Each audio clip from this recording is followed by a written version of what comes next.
What's going on, everybody? This is College Football with GG5, and man, I just wanted to touch on my thoughts and opinions on week 7 of the college football season. I don't know whichever week Oregon and Washington played. That's what just happened today. I wanted to dive into it. The first thing that I had to say is Georgia's not the number one team. I'm sorry, Georgia's not the number one team. I kept an eye on the score for the Vanderbilt game. And yeah, they finished 17 points ahead, but it was within it was within a touchdown for most of the game. From what I remember, I would still put them at 2. I would still put them at 2 though. I think Michigan needs to be number 1. They absolutely destroyed Indiana today, so I think Michigan's number 1. Georgia should be number 2. Not technically, right? Hear me out. Obviously, you see the Sooner shit behind me. Technically, Oklahoma has a more impressive season than Georgia so far. Technically, we do. But with that being said, Georgia is the back-to-back reigning championships. So I'm gonna put him at 2 just because of that. I'm gonna give him the credit for that. But I do have Oklahoma at number 3, and then I have Washington at number 4 after beating Oregon. That was a crazy game because I thought Oregon was for sure going to win it there in the last quarter. They were up, and then I had to go to work, so I didn't see how it ended. But I looked, and then Washington won. So shout out Michael Penix, man. I know Oregon lost two of their cornerbacks in the third quarter. I'm not sure if they came back or not. Maybe that played a role into it, but it was a pretty good game, man. It was neck to neck the entire time. Right now we got USC and Notre Dame playing. Notre Dame's up by 10. Or up by 7. It's 10-3. They just got a turnover on downs. With that being said right there, dude, Pac-12, I keep saying shit like Pac-12 is the conference to beat this year. Big 12 is the best conference of this season. I just think that's the dumbest. I think that's so dumb. To me, that's just so dumb. Because, yeah, they're fucking ranked, but who the fuck are they playing? And they're a weaker conference. Look, you cannot seriously sit here and tell me that the top Pac-12 teams are going to go out and beat Alabama, Georgia, Texas, Oklahoma, Ohio State. Maybe Ohio State, but it looks like they're starting to get their shit going. Michigan, I don't know. They got some nice offenses over there, but they have zero defense in the Pac-12. The best Pac-12 defense is Utah. I would even say you could make an argument for UCLA. They have a decent defense, but it is Utah in my opinion. I think both of those teams are still sleepers, by the way. They have no room for error, but I expect them to pull some upsets. I mean, shit, we saw fucking USC lose to Utah twice last year. So, and Cam Rising hasn't even been back this year. Has he? He hasn't came back at all, I don't think. But yeah, I'm sorry. Pac-12 is not the conference to beat. If that's the case, and why is it there last year? You would think that, hey guys, look, we have something going. Maybe we should stick together type shit. But I will say, though, Oregon, Washington, and USC heading to the Big Ten. It's going to be Big Ten and SEC teams in the playoffs. I know the playoffs are extending to 12 teams next year, but it's just going to be filled with Big Ten and SEC teams. I don't know. And then maybe ACC with Clemson and Florida State.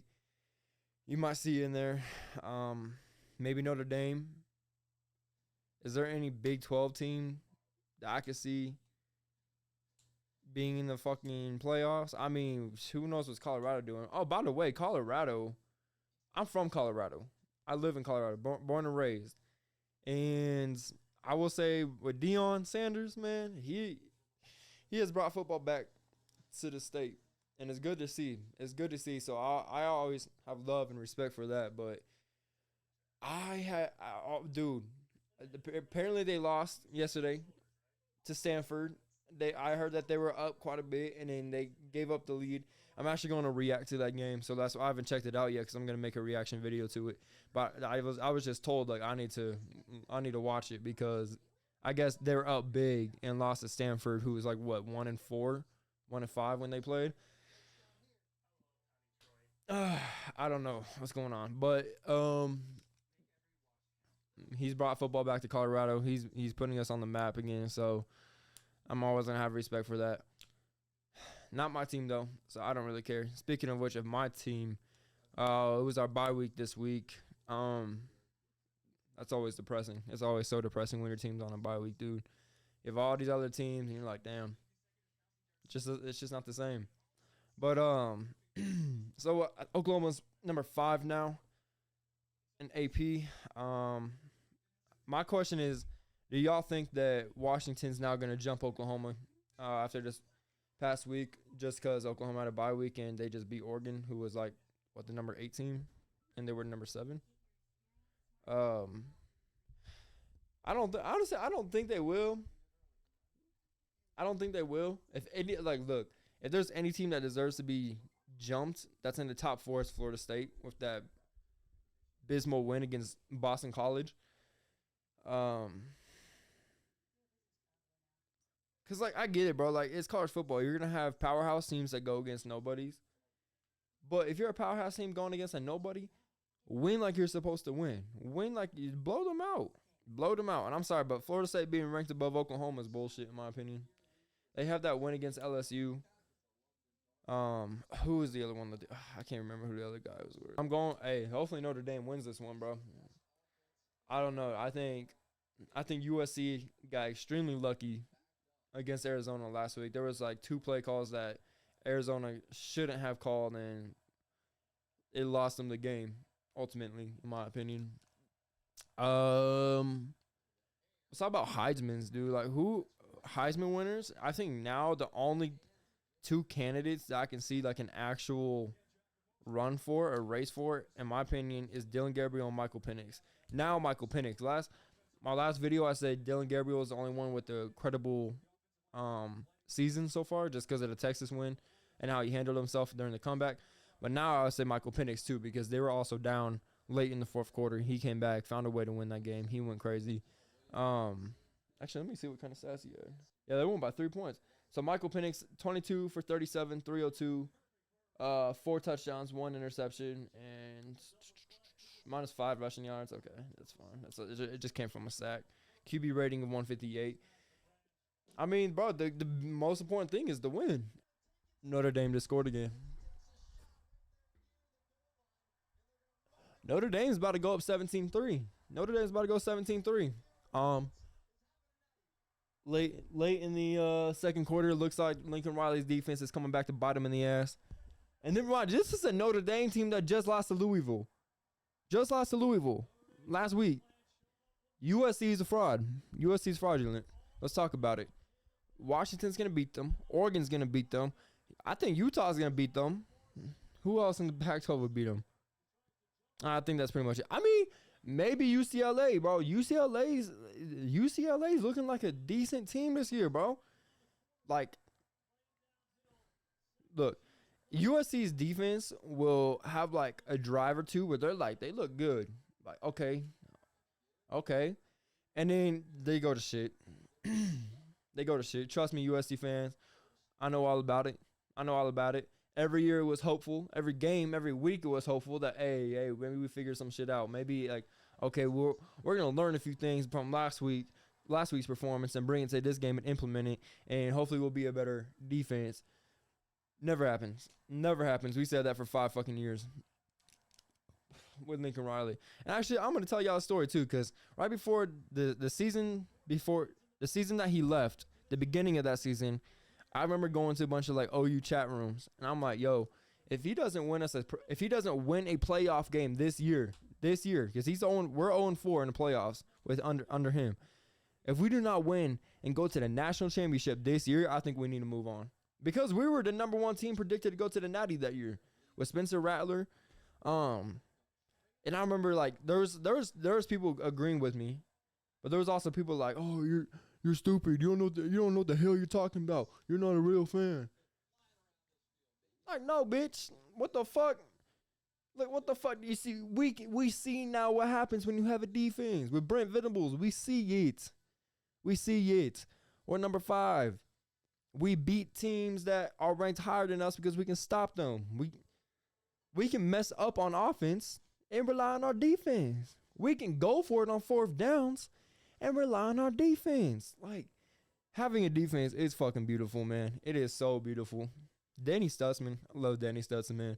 That pregame speech he gave before the Texas game, I know this is last week and I'm supposed to be talking about this week, but whatever. That shit gave me chills, man. Oklahoma only fears God and Texas fears Oklahoma. I want that shirt. Xavier Worthy got butthurt by that shit, too. You would have think them motherfuckers just won a natty. Motherfucker, how did you act when you fucking... Didn't you DM Alabama once you beat them? Like, you DMs Alabama. The little flex emoji. The little... Like, shut up. Shut up. And then now Texas fans are saying some crazy shit. Saying some bro, they're coming up with the most random shit. Like, whatever excuse you can think of for losing a football game, Texas has already thought of that the past 5 years, and now they're looking for other things to say. Because every year it's their year, and then they have to find a reason for it to not be their year, and be like, okay, well, this is what went wrong. But it's not our fault. Anyways, I digress. I really don't think, let's see, what's the number one team in the Pac-12 now? That's Washington.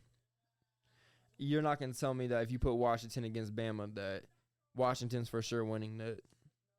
You're not going to tell me Washington versus Georgia, Georgia's winning that. Or, you know what I'm saying. Washington's winning that. Washington versus Michigan? No. I'm sorry, you put Washington against Michigan right now, I think it would be a close game up until like halfway through the third quarter, and then Michigan's going to pull ahead. Because I think that's where coaching, discipline, strength, size, speed comes to play. And, I mean, Michigan's a better team by far when it comes to those things. Oh, yeah, the Alabama and Arkansas game. I don't know why people are freaking out about it. We know this is not the strongest Alabama team we've seen in the past, 10 years. We know this is not the strongest team. They still got the win. Yeah, it might have only been by a few points. Notre Dame just went up by 17-3 now. I know this is their weakest team they've had in a minute, man. I don't know why people are surprised. Like, they still got the win, bro. They're still only a one-loss team. That's pretty good. Considering that this is Bama's worst team in years, and they're still a 5-1 going in the SEC. That's still pretty good, bro. Because that makes you look at like teams like Ole Miss, Texas A&M especially, Florida. Makes you take a look at those teams and be like, what the hell is y'all excuse, man? But my thing is, how do you ever let Miami become a program like that? I feel like Miami is one of the easiest places you can fucking recruit to. Hey, come play football for free in Miami. I just feel like you already have the history of having dominant teams. You have the location. Yeah, you've been needing the coaching, obviously. I don't even, honestly, who knows if y'all even have it right now with Miami. Holy shit, man. That was some questionable play calling. I talked to a few Oregon fans after that, and all they could do is just laugh. They said, yep, and laughed, and that was that. That's pretty much what all of them did. Caleb Williams interception. Caleb Williams out of the Heisman race after these past 2 weeks. But to give him some credit, his offensive line is being torn apart right now. His offensive line is being absolutely torn apart. Is that okay? Well, okay. His offensive line fell apart, and he made a dumbass decision. Like, it was clearly a throw he should not have thrown. So, Notre Dame has the ball at midfield, up 17-3 with, minutes to go in the second. They just got a 20-yard pass. Now, normally, Lincoln Riley teams are first-half teams, and then they slow down in the second half. Hopefully, y'all pick it up in the second half, because if not, y'all about to get blown the fuck out. There goes all your chances of playoffs, Heisman. I'm sorry, but Notre Dame is 5-2, and they lost to Louisville, and you're getting torn apart right now by them. Also, right now, LSU is up 20-7 at halftime against Auburn. LSU's an interesting team this year just because they look good, then they didn't look good, and then they look good, and then they didn't look good. What are y'all opinions? What are you guys' opinions on LSU? Because I have mixed feelings about them. I don't think they're top 15. I don't think they're a top 15 team, but I don't think they're horrible either. What's his name? Jaden Daniels from Arizona State, right? I believe that's Jalen Daniels. Jaden Daniels. He's not horrible. He's not horrible. Um, probably was a good thing that he came to y'all. Honestly, y'all needed him. Notre Dame's about to score again. Um, Ohio State took care of Purdue like they should have, man. And I always every time I see Ohio State Purdue, I'm like, hey, Purdue's an upset team. Purdue's always they upset Ohio State quite frequently. I feel like once every 2 or 3 years they'll upset them. But nah, not this year. And honestly, I felt like if this was the year to do it, or if they were gonna do it, this was the year to do it. But no, it looks like Ohio State's finding rhythm. Looks like they are. Michigan manhandled Indiana, put them at number 1. Utah beat California. Oh my God. Okay, this game right here that I want to talk about pisses me the fuck off, man.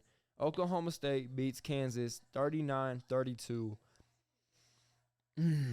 That game pisses me off because Oklahoma State, last week they got a win against Kansas State. They look good. But as an Oklahoma fan, we want Kansas rings. And now they're not going to be. Now they're not going to be ranked because they just lost. We have to face Kansas later in the year. If we can get another ranked team under our belt, it'll only help us and our chances of getting into the playoffs. Plus, if we beat Texas again, that's 3 ranked teams.